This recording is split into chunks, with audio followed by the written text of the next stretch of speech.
Hello students, welcome to Shweta Yadav Tutorials. Please like and subscribe my channel and hit bell icon for more updates.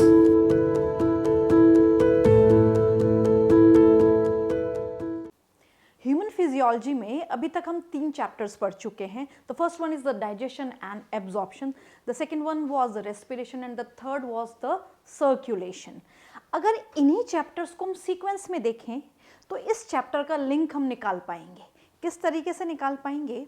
जब हम बात करते हैं digestion and absorption की, तो digestion का मतलब है कि जो खाना हमने खाया है वो डाइजेस्ट हुआ डाइजेस्टिव एंजाइम्स की सहायता से. लार्ज मॉलिक्यूल्स स्मॉल मॉलिक्यूल्स में कन्वर्ट हो गए. अब स्मॉल मॉलिक्यूल्स में कन्वर्ट करने का मेन उद्देश्य क्या था, किस कारण से वो कन्वर्ट हुए? उसका एक ही कारण था कि बॉडी उसको यूज कर पाए. अब बॉडी उसको यूज कब कर पाएगी? जब उसका सबसे पहले एब्जॉर्प्शन होगा, उसके बाद में उसका असिमिलेशन होगा. असिमिलेशन में मदद करने वाला होता है ब्लड. इंटेस्टाइन से एब्जॉर्ब्ड फूड को ब्लड एब्जॉर्ब करता है और एब्जॉर्ब करने के बाद बॉडी सेल्स को पहुंचा देता है. यानी कि यहाँ पे बात आ जाती है सर्कुलेटरी सिस्टम की, हार्ट की, ब्लड वेसल्स की. ये सारी चीज़ें हम डिस्कस कर चुके हैं. अब जो फूड है वो सेल तक पहुंच चुका है. Amino acids, fatty acid, glucose etcetera, ये सारी चीज़ें सेल के पास मौजूद हैं. अब सेल क्या करेगी? उसको यूटिलाइज करेगी और इस प्रोसेस को हम कहते हैं ऑक्सीडेशन ऑफ द फूड और द ब्रेकडाउन ऑफ फूड. अब जब फूड का ब्रेकडाउन होता है तो फूड के ब्रेकडाउन से एनर्जी रिलीज होती है. इस प्रोसेस को हम सेल्यूलर रेस्पिरेशन बोल देते हैं. बट वहीं जब सेल्यूलर रेस्पिरेशन होता है तो एनर्जी के साथ साथ सेल वेस्ट भी जनरेट करती है. डिफरेंट टाइप के सेल वेस्ट जनरेट करती है. जैसे जब ग्लूकोज का ऑक्सीडेशन होता है तो carbon dioxide, water as a waste cell produce करती है. उसी तरीके से जब प्रोटीन यानी कि अमाइनो एसिड्स का ब्रेकडाउन होता है तो सेल रिलीज करती है डिफरेंट टाइप के नाइट्रोजनस वेस्ट. अब ये जो सारे वेस्ट हैं ये सेल में बनते हैं, एक्यूमुलेट होते हैं. सेल किसी भी प्रकार से किसी भी वेस्ट को अपने पास नहीं रखती. वो उसको तुरंत ब्लड को दे देती है और ब्लड उसको ट्रांसपोर्ट करता है और एक्सक्रीटरी ऑर्गन तक पहुंचाता है और ये वेस्ट हमारी बॉडी से एलिमिनेट हो जाते हैं. और इसी चैप्टर का नाम है excretory product and there elimination. इसमें मेनली हम किडनीज के बारे में पढ़ते हैं क्योंकि किडनी मेन एक्सक्रीटरी ऑर्गन्स हैं. बट उसके साथ साथ हमारी बॉडी में और भी एक्सक्रीटरी ऑर्गन्स होते हैं जिनको हम एक्सेसरी एक्सक्रीटरी ऑर्गन्स बोलते हैं. तो यहाँ पे ये जो चैप्टर है वो हमें क्या थीम समझा रहा है? ये चैप्टर हमें थीम समझा रहा है कि जो सेल जनरेटेड एक्सक्रीटरी वेस्ट हैं उसको किस प्रकार से एलिमिनेट किया जाए. अब जो सेल जनरेटेड एक्सक्रीटरी वेस्ट हैं वो मेनली अमोनिया, यूरिया और यूरिक एसिड होते हैं. इनको हम नाइट्रोजनस वेस्ट बोलते हैं. तो इन्हीं का ही एलिमिनेशन एक्सक्रीशन कहलाता है. तो there is a difference in the excretion and the egestion. Sometimes you might confuse कि भाई एक्सक्रीशन क्या होता है, इजेशन क्या होता है. कई बार बच्चे इन टर्म्स से कंफ्यूज होके इनको सेम ही समझते हैं. But there is a difference when we are talking about the excretion. जब किसी भी हार्मफुल वेस्ट का, नाइट्रोजनस वेस्ट का बॉडी से एलिमिनेशन होता है, रिमूवल होता है, उसको हम एक्सक्रीशन बोलते हैं. और इजेशन का मतलब होता है कि जब बॉडी से अनडाइजेस्टेड फूड फीकल मैटर की फॉर्म में रिलीज होता है. तो let's start a new chapter that is excretory products and their elimination. This is a chapter of human physiology of class 11th. Animals accumulate ammonia, urea, uric acid. इसकी बात हम already कर चुके हैं कि जो एनिमल हैं वो अमोनिया, यूरिया, यूरिक एसिड, ये तीनों के तीनों नाइट्रोजनस वेस्ट कहलाते हैं. हम ह्यूमन बींग्स की यहाँ पे केवल अभी बात नहीं कर रहे हैं. हम इन टोटल जितने भी एनिमल्स हैं, एक्वेटिक एनिमल्स हैं, मैराइन एनिमल्स हैं, उन सभी की बात कर रहे हैं. टेरेस्ट्रियल एनिमल्स हैं, तो सबको हम एक साथ लेके यहाँ पे बात कर रहे हैं. सो animals accumulate ammonia, urea, uric acid, carbon dioxide, water and ions like Na positive, K positive and Cl negative. ऐसा नहीं है कि केवल नाइट्रोजनस वेस्ट ही सेल जनरेट करती है या नाइट्रोजनस वेस्ट का ही एक्यूमुलेशन होता है। कार्बन डाइऑक्साइड का हो सकता है, वाटर का हो सकता है, सोडियम जैसे आयन का हो सकता है, क्लोराइड आयन का एक्यूमुलेशन हो सकता है। अब कोई भी चीज अगर बॉडी में एक्सेस है, सबसे पहले तो इस बात को समझें कि हमारी बॉडी में अगर कोई भी चीज ज्यादा मात्रा में है या किसी भी एनिमल की बॉडी में कोई भी चीज ज्यादा मात्रा में है तो बॉडी उसको अपने पास नहीं रखेगी, वो उसको तुरंत बाहर निकालेगी, एक्सक्रीट कर देगी। So here some ions like phosphate भी यहाँ पे प्रेजेंट है, सल्फेट भी यहाँ पे प्रेजेंट है, ईदर बाय मेटाबॉलिक एक्टिविटी और by other means like excess ingestion. क्या होता है कि जब एक्सेस इंजेशन होता है तो चीजें जरूरत से ज्यादा बॉडी में एक्यूमुलेट हो जाती हैं और इसी का ही रिमूवल कहता है excretion. These substances have to be removed totally or partially। अब ये जो भी चीजें हैं इनका रिमूवल या तो कंप्लीटली ये रिमूव होती है तो उसको हम कहते हैं टोटल रिमूवल, और अगर आधी अधूरी हुई हैं तो उनको हम कहते हैं partial removal. But removal is must. कोई भी चीज अगर बॉडी में ज्यादा मात्रा में है तो उसका रिमूव होना या उसका एक्सक्रीट होना जरूरी है। अब अगर हम बात करें लोअर एनिमल्स की, तो lower animals journal body surface से चीजें डिफ्यूजन के थ्रू एक्सक्रीट कर देते हैं। इसकी डिटेलिंग हम आगे करेंगे। अब यहाँ पे जो मेजर एक्सक्रीटरी वेस्ट हैं वो कौन से हैं? So ammonia, urea and uric acids are the major forms of nitrogenous waste excreted by animals. जब हम इनवर्टिब्रेट्स या वर्टिब्रेट्स पढ़ते हैं तो ये एनिमल किंगडम में काउंट होते हैं। अब इस एनिमल किंगडम में जितने भी ऑर्गेनिजम्स हैं, जैसे अगर हम शुरुआत करें तो प्रोटोजोआ, प्रोटोजोआ में अमीबा, पैरामीशियम, युग्लिना, पॉरीफेरा में स्पॉन्जेस, सीलियनट्रिटा में हाइड्रा, एक्सेट्रा एक्सेट्रा, ऐसे हम आगे तक ह्यूमन बींग्स तक पढ़ते हैं। अब ये इतने सारे एनिमल्स हैं तो इन सभी की बॉडी में ऐसा नहीं है कि एक ही प्रकार का नाइट्रोजनस वेस्ट बनेगा। अलग अलग ऑर्गेनिज्म अलग अलग प्रकार का नाइट्रोजनस वेस्ट बना सकते हैं। इवन एनिमल की स्टेज भी अलग अलग नाइट्रोजनस वेस्ट जनरेट कर सकती है। अगर कोई अडल्ट स्टेज में है तो नाइट्रोजनस वेस्ट अलग होगा, टेडपोल में है वही एनिमल तो नाइट्रोजनस वेस्ट अलग होगा। इसकी भी हम डिटेलिंग करेंगे। तो यहाँ पे मेन वेस्ट कौन से? Ammonia, urea and uric acid. Ammonia is the most toxic form and require large amount of water for its elimination। Ammonia सबसे ज़्यादा टॉक्सिक है और बॉडी से इसको निकालने के लिए सबसे ज़्यादा पानी की ज़रूरत पड़ती है। So it require more water for its elimination. Whereas uric acid being the least toxic, अगर टॉक्सिसिटी की बात की जाए तो सबसे ज़्यादा टॉक्सिक है अमोनिया,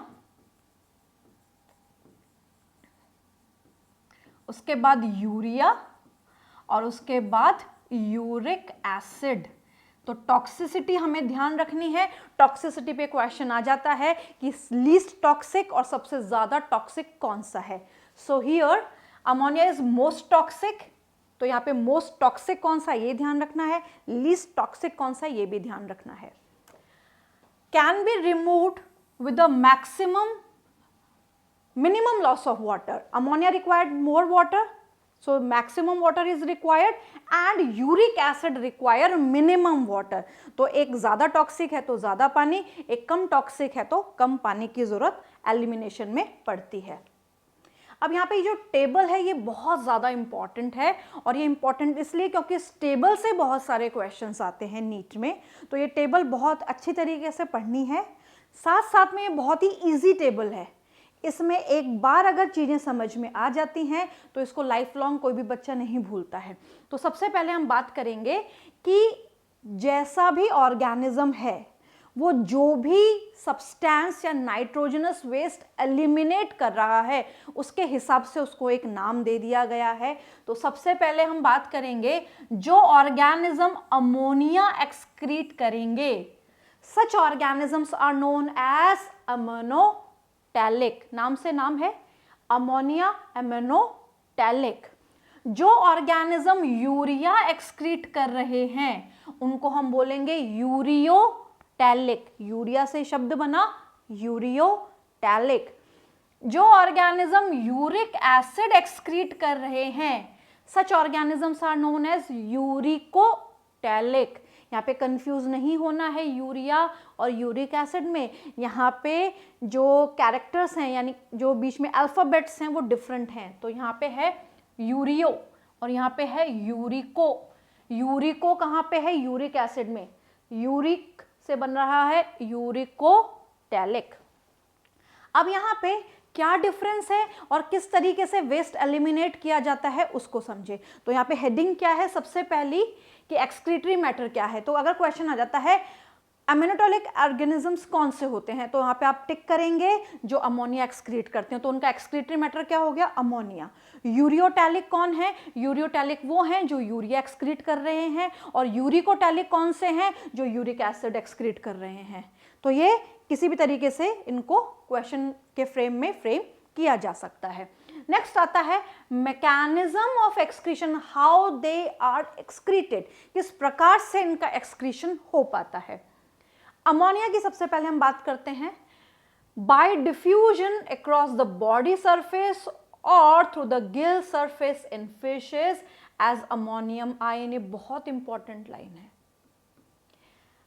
ज्यादातर जो अमोनिया एक्सक्रीट करेंगे, तो यहाँ पे एक लॉजिकल कॉन्सेप्ट क्या है? एक लॉजिकल कॉन्सेप्ट यहाँ पे वो है कि अगर अमोनिया एक्सक्रीट हो रहा है तो ज़्यादा पानी लेगा, और ज़्यादा पानी में रहने वाले यानी पानी में रहने वाले ऑर्गेनिजम्स कौन से होंगे? Aquatic organism. तो ज़्यादातर अमोनिया एक्सक्रीट करने वाले ऑर्गेनिज्म एक्वेटिक ऑर्गेनिजम्स होंगे, पानी में रहने वाले ऑर्गेनिजम्स होंगे। वहीं अगर हम बात करें पॉरीफेरस, सिलियंट्रेटा या प्रोटोजोन्स की बात करें, तो ये बहुत ही लोअर ऑर्गेनिजम्स होते हैं, और इनमें जो सेल्स होती हैं वो एनवायरनमेंट के कांटेक्ट में होती हैं। जहाँ पे सेल एनवायरनमेंट के कांटेक्ट में है तो वहाँ पे एनवायरनमेंट और सेल के बीच में एक्सचेंज हो पाता है। तो यहाँ पे क्या होगा कि इन ऑर्गेनिज्म से जब भी वेस्ट एलिमिनेट होगा तो किस तरीके से हो जाएगा? वो हो जाएगा नॉर्मली डिफ्यूजन से। So waste can be easily removed with the help of simple diffusion. और ये जो इनकी प्लाज्मा मेम्ब्रेन है, इसको हम क्या बोल रहे हैं? इसको हम बोल रहे हैं बॉडी सरफेस, या इसको एक और नाम दिया जाता है जर्नल बॉडी सरफेस। तो इनकी बॉडी में जो भी जनरेटेड वेस्ट है वो इनकी बॉडी सरफेस से पानी की सहायता से बाहर निकल जाएगा, यानी कि अमोनिया जो इन्होंने बनाया है वो पानी की सहायता से बाहर निकल जाएगा। ये तो हो गई लोअर ऑर्गेनिजम्स की बात। बट यहाँ पे एक और शब्द दिया हुआ है फिश। मछलियों में जो गिल सरफेस होती है वहां से अमोनिया अमोनियम आयन के फॉर्म में एक्सक्रीट होता है, रिमूव होता है। तो ये लाइन अपने आप में क्वेश्चन है कि फिशेस में जो गिल्स होते हैं वहां से अमोनिया किस फॉर्म में एलिमिनेट होता है, in which form ammonia is excreted through gill surface. It is excreted in the form of ammonium ion. Ammonium ion की फॉर्म में ये एक्सक्रीट होता है। अब हम बात करते हैं यूरियोटैलिक, यानी कि यूरिया एक्सक्रीट करने वाले ऑर्गेनिजम्स में कैसे होता है। अब जब हम बात करते हैं यूरिया की, तो यूरिया बनता कैसे है, इस बात को सबसे पहले समझना जरूरी है। जैसे हम हमारी बात करें तो हम यूरियोटैलिक ऑर्गेनिजम्स हैं। अब यहाँ पे क्या होता है हमारी बॉडी में जो सेल है ये जनरेट करती है अमाइनो एसिड के ब्रेकडाउन के बाद अमोनिया। सेल ने जनरेट किया हमारी बॉडी में अमोनिया। अमोनिया बहुत ज़्यादा टॉक्सिक है, तो ये ब्लड में जाता है और ब्लड उसको दे देता है लीवर को, यानी कि अमोनिया पहुंच जाता है लीवर के पास, और लीवर इस अमोनिया को कन्वर्ट करता है यूरिया में, ऑर्निथीन साइकिल चलती है। अब जब ये अमोनिया जो ज़्यादा टॉक्सिक था, जब ये यूरिया में कन्वर्ट हो गया है, तो यूरिया अब क्या करता है? ब्लड में ही रहता है और किडनी में जाके यूरिन की फॉर्म में बॉडी से एलिमिनेट हो जाता है। तो यहाँ पे लाइन क्या कह रही है? Ammonia produced by metabolism. What is metabolism? Metabolism यहाँ जो शब्द है वो दिया गया है सेलुलर रेस्पिरेशन के लिए। सेल में जब सेलुलर रेस्पिरेशन हो उसकी बात हो रही है। The ammonia is converted into urea in the liver and released in the blood, which is filtered and excreted out by kidney. Kidney क्या करती है, इस यूरिया को ले लेती है और इसको बॉडी से यूरिन की फॉर्म में एलिमिनेट कर देती है। तो इस तरीके से यूरिया का एलिमिनेशन बॉडी से होता है। बट यहाँ पे जो पानी की जरूरत होती है वो एमिनोटेलिक ऑर्गेनिज्म से कंपैरेटिवली कम होती है। यूरिक एसिड किस तरीके से एलिमिनेट होता है, तो ये पैलेट या पेस्ट की फॉर्म में होता है। जब हम बर्ड्स देखते हैं तो बर्ड्स में जो उनका एक्सक्रीटरी वेस्ट है वो हमें दिखाई देता है। अब वो एक्सक्रीटरी वेस्ट कैसे दिखाई देता है, उनके एक्सक्रीटरी मैटर को हम फीकल मैटर से थोड़ा सा लिंक करके देख सकते हैं। जब बर्ड्स अपना वेस्ट एलिमिनेट करती हैं तो वो जो वेस्ट है उसमें जो उनका पैलेट होता है, जो उसमें वाइट कलर की अपीयरेंस होती है जिसको हम बीट बोलते हैं, that white colour substance is uric acid which is excreted by birds, जो बर्ड्स के द्वारा एक्सक्रीट किया जाता है।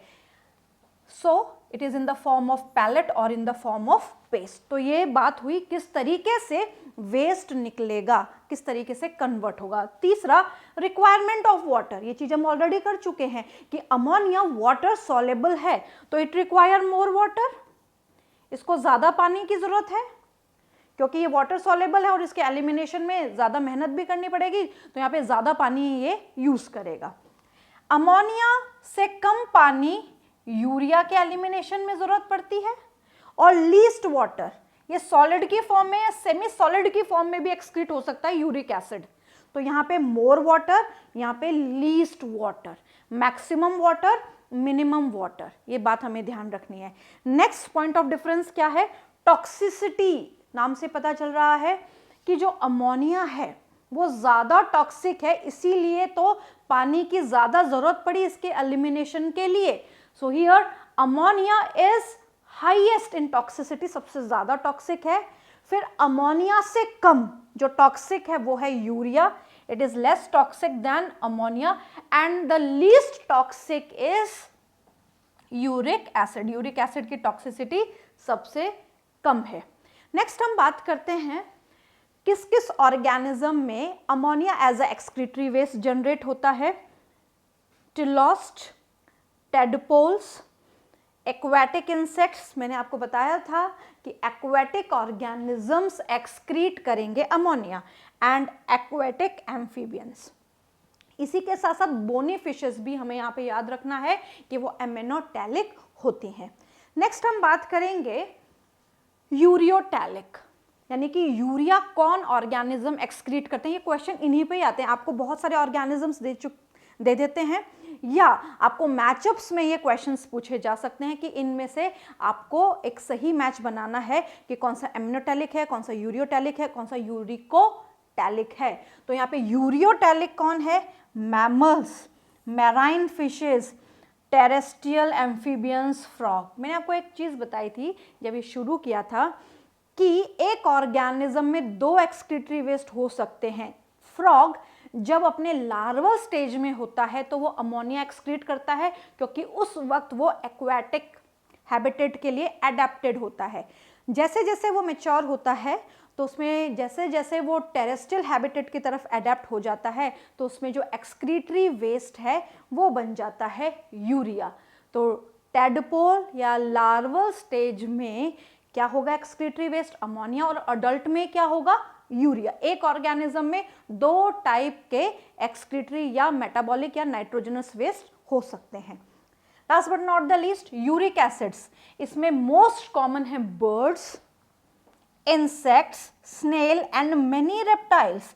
जो रेप्टाइल्स हैं they excrete uric acid. Why reptiles? Because they are creeping and crawling creatures. रेंगने वाले जानवर होते हैं, कम पानी में भी सरवाइव कर सकते हैं, तो इसीलिए वो मेनली क्या एक्सक्रीट करते हैं, यूरिक एसिड एक्सक्रीट करते हैं। This table is very very very important, you have to go through this table as per the NCERT. ये पूरा का पूरा जो एनसीईआरटी है उस पैराग्राफ को एक टेबुलर फॉर्म में दिया गया है और ये बहुत इंपॉर्टेंट है, इसका हर लाइन अपने आप में इंपॉर्टेंट है। तो ये तो बात हो गई डिफरेंट टाइप ऑफ ऑर्गेनिजम्स की। नेक्स्ट हम बात करते हैं एक बहुत ही important term, that is homeostasis. Homeostasis एक ऐसा शब्द है, ये शब्द हर ऑर्गन के साथ, हर इंटरनल ऑर्गन के साथ एसोसिएटेड है। तो जब हम एक्सक्रीटरी ऑर्गन्स की बात करते हैं तो यहाँ पे भी हम इस पर्टिकुलर टर्म को मेनली पढ़ते हैं। So what is homeostasis? Maintenance of steady state. Steady state यानी कि एक ही स्टेट को मेंटेन करना irrespective of the change in environment, बाहर कुछ भी हो रहा हो, बट इंटरनली एक स्टडी स्टेट मेंटेन करना ही होम्योस्टैसिस कहलाता है। और ये देने वाले थे वॉल्टर कैनन। तो how can we define it? It is the ability, it is the ability to maintain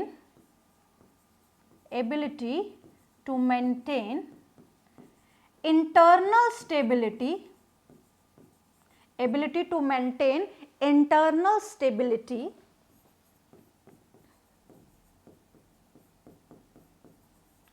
internal stability किसके अंदर मेंटेन हो रही है? किसी भी ऑर्गेनिज्म की बॉडी में इंटरनल स्टेबिलिटी मेंटेन हो रही है। किसके रिस्पॉन्स में? In response to change in environment, in response to change in environment, environment change के रिस्पॉन्स में इंटरनल स्टेबिलिटी मेंटेन करना ही होम्योस्टैसिस कहलाता है। कौन करेगा ये सारे काम? ये सारे इंटरनल ऑर्गन्स करेंगे। हर ऑर्गन अपने अपने तरीके से होम्योस्टैसिस मेंटेन करता है, सबका अपना एक अलग तरीका है, बट सारे ऑर्गन्स मिलजुल के एक कोऑर्डिनेटेड वे में हमारी बॉडी में काम करते हैं, और उसी को ही इन टोटल हम इंटरनल स्टेबिलिटी बोलते हैं। And this concept and term is known as homeostasis. Homeostatic mechanisms are important for normal life as they maintain condition within a range in which the animal's metabolic processes can occur. जब एक internal stability maintain रहेगी तो body में, हर organ में, उनमें present tissues में, sales में चलने वाले चेन ऑफ मेटाबॉलिक रिएक्शन जो हैं वो प्रॉपरली चल पाएंगे और किसी भी ऑर्गन या ऑर्गन सिस्टम की फंक्शनिंग मेंटेन रहेगी। इसीलिए होम्योस्टैसिस ज़रूरी है। तो ये जो होम्योस्टैसिस है ये किस तरीके से किडनी से लिंक करता है, इसको हम आगे पढ़ेंगे और डिफरेंट ऑर्गेनिजम्स के एग्जाम्पल भी लेंगे कि व्हाई होम्योस्टैसिस इज इम्पॉर्टेंट।